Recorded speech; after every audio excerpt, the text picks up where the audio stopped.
Dalam keadaan hari-hari ini, saya sering mendengar orang mengeluhkan hidupnya, mengeluhkan tentang pekerjaannya, mengeluhkan tentang penghasilannya, mengeluhkan tentang situasi yang tidak nyaman bagi dia. Tetapi sebetulnya setiap orang itu punya dua pilihan. Apakah dia memilih untuk mengeluh, ataukah dia memilih untuk bersyukur? Dan tahukah kita bahwa apa yang keluar dari mulut kita itu sesuatu yang sangat berdampak besar dalam hidup kita. Sebab firman Tuhan di dalam Amsal pasal yang ke-18 ayat yang ke-21 dikatakan seperti ini.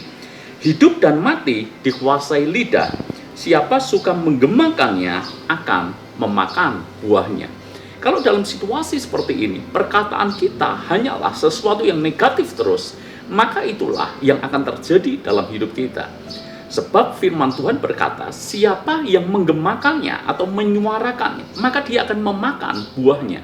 Jadi kita akan memakan buah dari perkataan kita sendiri. Kalau yang kita katakan negatif, maka itulah yang akan kita makan. Sebaliknya, kalau kita mengatakan perkataan-perkataan iman, perkataan yang positif, maka itu jugalah yang akan terjadi dalam hidup kita. Ada sebuah ungkapan yang berkata seperti ini, bahwa kita sebetulnya dalam tanda kutip menubuatkan masa depan kita melalui perkataan kita sendiri. Jadi saudara, ketika kita mengucapkan sesuatu, hati-hatilah, sebab itulah yang akan terjadi dalam kehidupan kita semuanya. Itu sebabnya kalau kita belajar akan firman Tuhan, kita selalu menjumpai bahwa Tuhan itu selalu mengatakan, mengucapkan perkataan-perkataan yang positif. Bahkan di dalam kitab Yoel dikatakan seperti ini, engkau yang tidak berdaya, berkatalah aku ini pahlawan. Bagaimana mungkin orang yang tidak berdaya dikatakan pahlawan? Demikian juga halnya kalau kita melihat Gideon ketika dia dipanggil oleh Tuhan.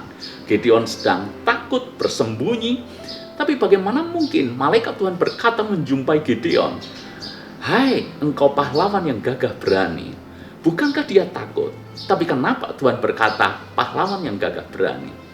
Demikian juga halnya dengan Petrus. Petrus ini tidak stabil, gampang goncang, gampang goyang. Tetapi Yesus berkata tentang Petrus, engkau Simon Petrus. Artinya batu karang yang teguh, batu karang yang kuat. Kenapa Tuhan selalu mengatakan seperti itu? Karena Tuhan selalu melihat hal yang positif daripada hal-hal yang negatif. Mulai hari ini, cobalah filter dulu apa yang keluar dari perkataan kita. Sama-sama kita mengucapkan kata-kata, pilihlah kata-kata yang positif daripada kata yang negatif. Perkatakan perkataan iman, dan bukan perkataan yang justru melemahkan kita semuanya. Tuhan memberkati.